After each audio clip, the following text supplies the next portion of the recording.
If I'm elected president, we will have the world's reserve currency in better shape and order, and every country will follow it.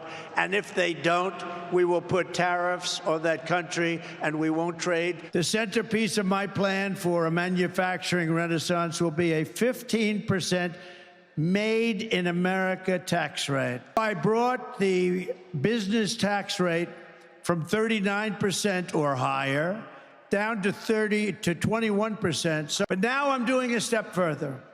I'm going to bring down the 21% to 15%. But he's also getting questions not just about his economic plan, but about other candidates like North Carolina gubernatorial candidate Mark Robinson.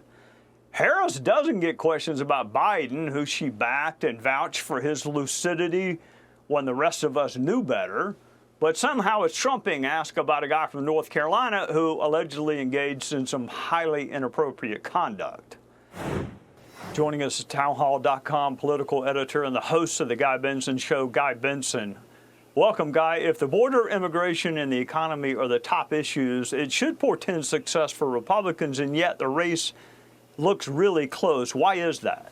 Well, put simply, Trey, we're a very divided, polarized country, right? People can maybe agree theoretically that Trump would be better on the top issues, but roughly 45, 46, 47% of the country is going to vote one way, and a similar size group will vote the other way no matter what. That's the reality of our politics at the moment.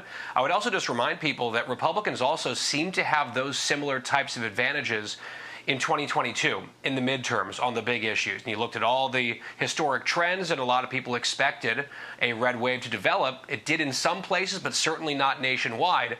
But a presidential cycle is different. It's a much bigger electorate. You have lower propensity voters who show up, who at least we believe will favor Donald Trump a little bit more. So very close election, polarized country, different ballgame.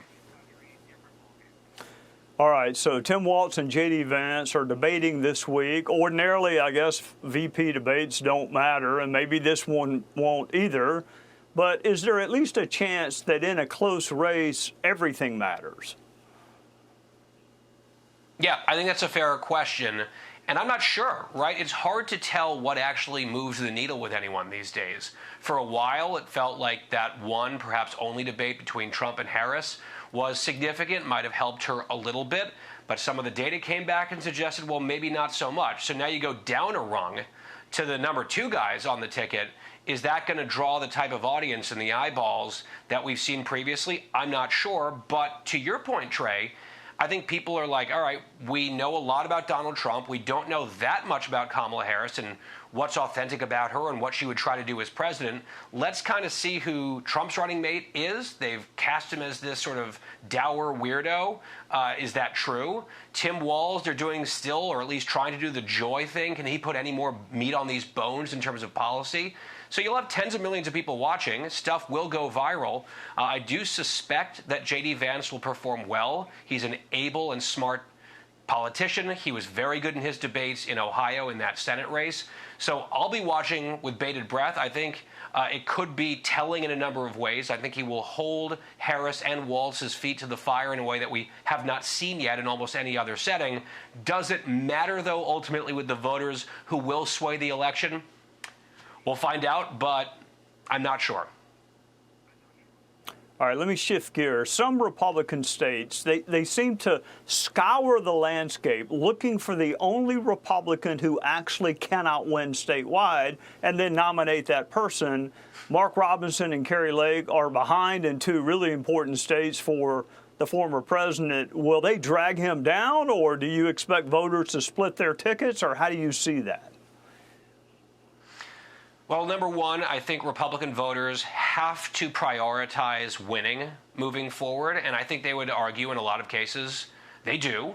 But obviously some poor choices have been made, not just this year, hypothetically looking at polling, just back over recent cycles. You look at the number of points left on the field after those elections, and it can be very frustrating. It's been actually quite costly in terms of what the country has faced in terms of policy. I mean, losing those Georgia Senate seats, immensely costly, literally. I mean, trillions of dollars we're talking about with those two races going the wrong way in 2021.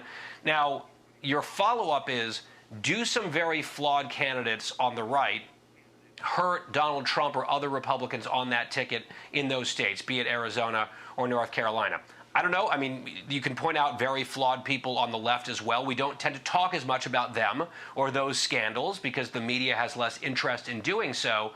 But based on what we are seeing thus far, at least, Trey, when you look at the polling out of Arizona or North Carolina, Donald Trump is massively at the top of the ticket, overperforming the two candidates that you mentioned. And even as Robinson has fallen and his hole has gotten deeper in North Carolina, Trump is sort of holding serve in the same spot. So I'm not sure it will have that type of reverse coattail effect, but we'll know. In a very close election, anything could matter. Guy Benson, thank you for loaning us your political expertise on a Sunday night. I will see you soon, if not for sure on election night. Good to see you. Hey, Sean Hannity here. Hey, click here to subscribe to Fox News YouTube page and catch our hottest interviews and most compelling analysis. You will not get it anywhere else.